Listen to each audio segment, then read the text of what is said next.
ഫ്രഷായി വന്ന അഭിരാമി മാസങ്ങൾക്ക് ശേഷം തൻ്റെ അമ്മ വിളമ്പിയ ഭക്ഷണം രുചിയോടെ അതിലേറെ ആർത്തിയോടെ കഴിച്ചുകൊണ്ടിരുന്നു. അഞ്ജലി ഒരു വാത്സല്യത്തോടെ അവളെ തലോടിക്കൊണ്ട് അവളുടെ അടുത്ത് അവൾ കഴിക്കുന്നതും നോക്കി നിന്നു. അല്ല ചേച്ചി, നീ അവിടെ ഒന്നും കഴിക്കാറില്ലേ? നിന്റെ കഴിപ്പ് കണ്ട ഭക്ഷണം കണ്ടിട്ട് കാലം ഒരുപാടായെന്ന് തോന്നുമല്ലോ. അഭിരാമിയുടെ കൊതിയോടെയുള്ള തീറ്റ കണ്ടുകൊണ്ട് അമ്പരന്ന് മിത്രവിന്ദ ചോദിച്ചു. അവിടുത്തെ കഴിപ്പൊക്കെ കണക്കാടി. പിന്നെ ചെന്നൈയിൽ പഠിക്കുമ്പോൾ ഉള്ളതിനേക്കാളും കുറച്ച് മെച്ചമുണ്ട്. ഹോസ്റ്റലിലെ ഫുഡൊക്കെ കണക്കാ. പിന്നെ പുറത്തുനിന്നാണെങ്കിൽ മടുത്തു പോവും. ആകെ നല്ല ഭക്ഷണം കഴിക്കുന്ന നരസിംഹത്തിൻ്റെ വീട്ടിൽ പോകുമ്പോഴാണ്. അവിടെ പോയ നരസിംഹം ഭക്ഷണം കഴിപ്പിക്കാതെ വിടില്ല. അഭിരാമി ചിരിയോടെ മറുപടി നൽകിക്കൊണ്ട് കഴിപ്പ് തുടർന്നു. അത് കൊള്ളാം. പിന്നെ ഭയങ്കര റഫാണെന്ന് പറയുന്ന നരസിംഹത്തെ നീ എങ്ങനെ കുപ്പിയിലാക്കി?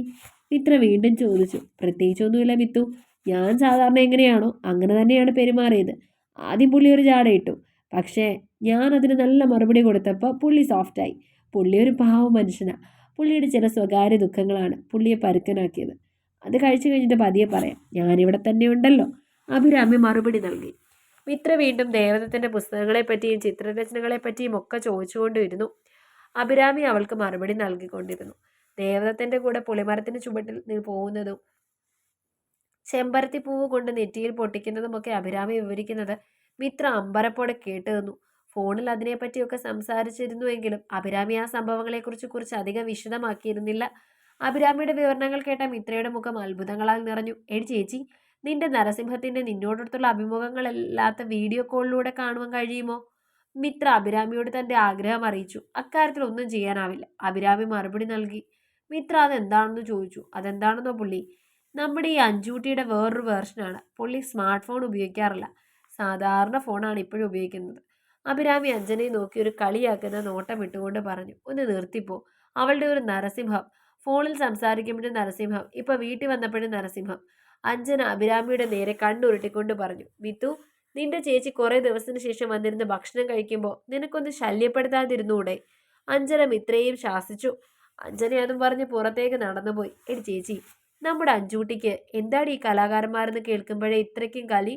മിത്ര ഒരു ചിരിയോടെ അഭിരാമിയോട് ചോദിച്ചു. അത് ചിലപ്പോൾ അഞ്ചൂട്ടിക്ക് പണ്ട് വല്ല കലാകാരന്മാരും വല്ല പ്രേമലേഖനവും കൊടുത്ത് പറ്റിച്ചിട്ടുണ്ടാവും. അഭിരാമി ഒരു പൊട്ടച്ചിരിയോടെ മിത്രയ്ക്ക് മറുപടി നൽകി. എന്നാലും ചില കാര്യങ്ങളിലുള്ള അമ്മയുടെ ഈ താമ്പിടിച്ച മുയലിന് 3 കൊമ്പെന്നുള്ള സ്വഭാവം എനിക്ക് തീരെ പിടിക്കാറില്ല കേട്ടോ.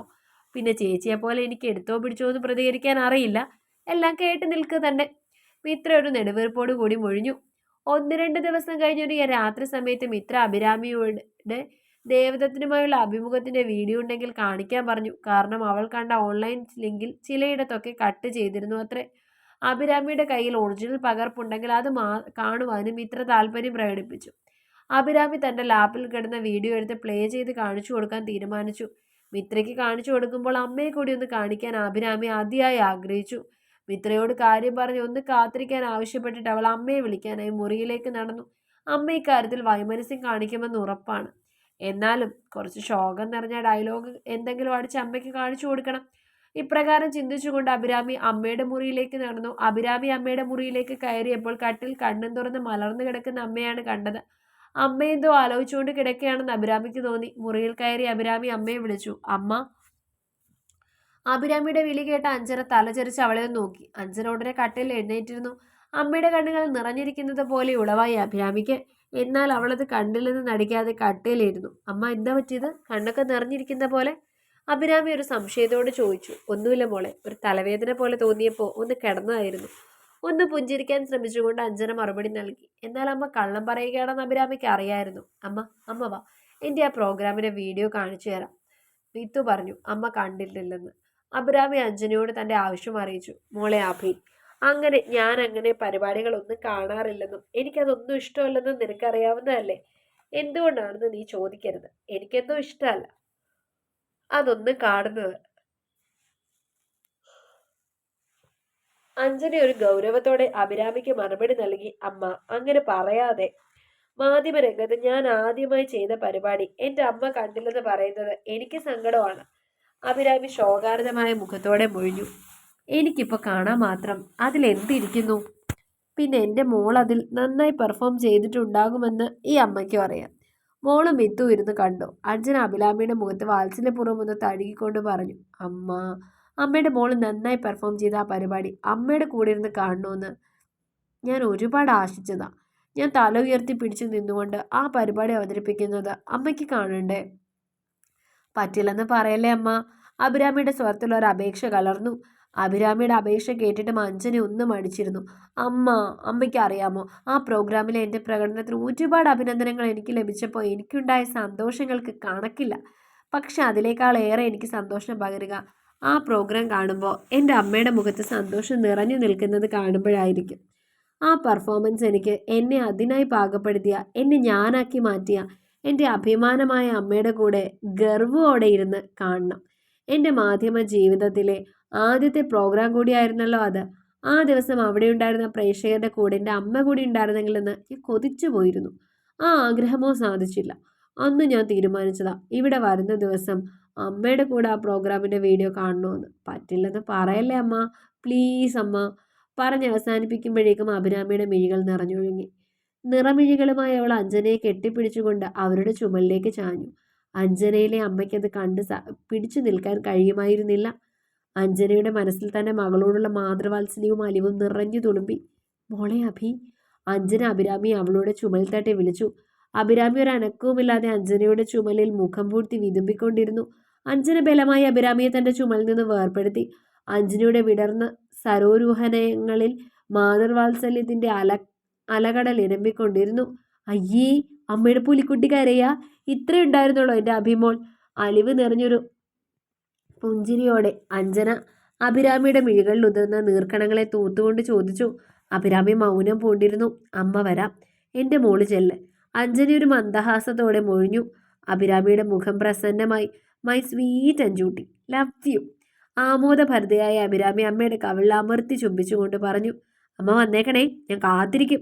അഭിരാമി ഹാളിലേക്ക് പോകുവാൻ എഴുന്നേറ്റുകൊണ്ട് പറഞ്ഞു. അഞ്ജന ഒരു മന്ദഹാസത്തോടെ വരാമെന്ന് തലയാട്ടി. അഭിരാമി തിരിഞ്ഞ് ഹാളിലേക്ക് പതിയെ നടന്നു. മോളെ അഞ്ജൂട്ടി, ഈ അഭിയോടാണോ മസിൽ പിടുത്തം? ഒന്നുമില്ലെങ്കിൽ ഞാൻ ആ വയറ്റിൽ നിന്നും അല്ലേ വന്നത്. എൻ്റെ അഞ്ജൂട്ടിയെ വീഴ്ത്താനുള്ള മാർഗമൊക്കെ എനിക്കറിയാം. ഹാളിലേക്ക് നടക്കുമ്പോൾ അഭിരാമി ഒരു കള്ളച്ചിരിയോടെ മനസ്സിൽ മന്ത്രിച്ചു. ഹാളിലെത്തിയപ്പോൾ സോഫയിലിരുന്ന് മിത്ര പോയ കാര്യമെന്തായെന്ന് കൈകൾ കൊണ്ട് ആംഗ്യം കാണിച്ചുകൊണ്ട് ചോദിച്ചു. അഭിരാമി ഒരു ചിരിയോടെ വലത് കൈയുടെ പെരുവേരൽ ഉയർത്തി സംഗതി വിജയിച്ചതായി കാണിച്ചു. അവൾ മിത്രയുടെ അടുത്തിരുന്നു. ഏത് ലെവൽ പോകേണ്ടി വന്നു? യുവജനോത്സവമോ സംസ്ഥാന അവാർഡോ അതോ നാഷണൽ അവാർഡ് ലെവലിൽ പോകേണ്ടി വന്നോ? മിത്ര ഒരു കള്ളച്ചിരിയോട് ചോദിച്ചു. തൽക്കാലം യുവജനോത്സവത്തിൽ ഒതുങ്ങി. അഭിരാമി ചിരിച്ചുകൊണ്ട് മറുപടി നൽകി. അഭിരാമിയുടെ മറുപടി കേട്ട മിത്ര ശബ്ദമില്ലാതെ ചിരിച്ചു. അഭിരാമിയും മിത്രയും കൂടി ചിരിച്ചുകൊണ്ടിരുന്നു. അപ്പോഴേക്കും അങ്ങോട്ടേക്ക് അഞ്ജന വരുന്നത് കണ്ടതോടെ രണ്ടുപേരും ചിരി ഒതുക്കിക്കൊണ്ട് ഒന്നും സംഭവിക്കാത്ത മട്ടിലിരുന്നു. അഞ്ജന രണ്ടുപേരെയും നോക്കി ഒന്ന് മന്ദഹസിച്ചു. എന്തുപറ്റി? രണ്ടുപേരും അടങ്ങിയൊതുങ്ങിയിരിക്കുന്നത്? എന്തോ കള്ളത്തരം ഉണ്ടല്ലോ. ഒരു കള്ളച്ചിരിയോടെ അഞ്ജന രണ്ടുപേരെയും നോക്കിക്കൊണ്ട് മൊഴിഞ്ഞു. കള്ളത്തരമോ? ഞങ്ങളുടെ അടുത്തോ?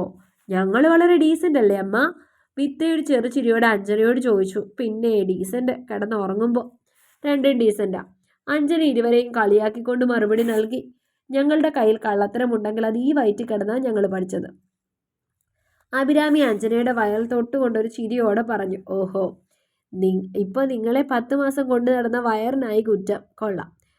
എവിടെ കിട്ടുമോ ആവോ ഇതുപോലത്തെ രണ്ടെണ്ണത്തിന്? അഞ്ജന തൻ്റെ വാക്കുകളിൽ ഒരു കൃത്രിമ ഗൗരവം കലർത്തിക്കൊണ്ട് പറഞ്ഞു.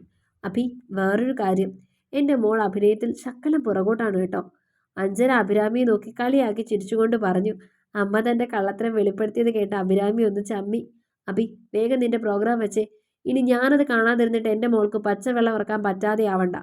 ഇത് കണ്ടു നിർത്തിയിട്ട് അടുക്കളയിൽ ഒരുപാട് പണിയുള്ളതാ. അഭിരാമി പിന്നെ ഒന്നും പറയാതെ ലാപ്ടോപ്പിൽ നേരത്തെ എടുത്തു വെച്ച വീഡിയോ പ്ലേ ചെയ്തു. പരിപാടി തുടങ്ങാനായി അഭിരാമി സാരി ഉടുത്ത് വരുന്ന രംഗം കണ്ട അഞ്ജന വീഡിയോയിലെ അഭിരാമിയെ തന്നെ നോക്കി നിന്നു. ചേച്ചി, സാരിയിൽ നീ പൊളിയാണ് കേട്ടോ. മിത്രയുടെ കമൻറ്റ് അപ്പോഴേക്കും വന്നു. മിത്തു, ഈ പരിപാടി കഴിയുന്നത് വരെ നിന്റെ ശബ്ദം കേട്ടു പോകരുത്. എന്ത് കാണാനിരിക്കുകയാണെങ്കിലും അതിലെ സംഭാഷണത്തെക്കാൾ കൂടുതൽ കേൾക്കാൻ നിന്റെ ശബ്ദമാണ്. അഞ്ജന മിത്രയോട് അല്പം ശാസന കലർത്തിക്കൊണ്ട് പറഞ്ഞു. പരിപാടി മുന്നോട്ട് പോയിക്കൊണ്ടിരുന്നു. അഭിരാമി ദേവദത്തനെ കുറിച്ച് പറഞ്ഞുകൊണ്ട് അയാളെ സ്വീകരിക്കുന്ന രംഗമെത്തി. സദസ്സിലുള്ളവർക്ക് കൂപ്പിക്കൈകളുമായി അഭിരാമിയുടെ അടുത്തേക്ക് വരുന്ന ദേവദത്തനെ അഞ്ജന മിഴികളെടുക്കാതെ നോക്കിക്കൊണ്ടിരുന്നു. തുടരും. അടുത്ത ഭാഗങ്ങൾക്ക് വേണ്ടി ചാനൽ സബ്സ്ക്രൈബ് ചെയ്യുന്ന കാര്യം മറക്കല്ലേ. ഇതുവരെ നമ്മൾ 1000 സബ്സ്ക്രൈബേഴ്സ് ആയിട്ടില്ല കേട്ടോ. 1000 സബ്സ്ക്രൈബേഴ്സ് ആയിട്ടില്ലെങ്കിൽ നമുക്ക് ഈ പരിപാടി നിർത്തേണ്ടി വരും. അതുകൊണ്ട് നിങ്ങൾ ദയവ് ചെയ്തൊന്ന് സബ്സ്ക്രൈബ് ചെയ്ത് സഹായിക്കണേ.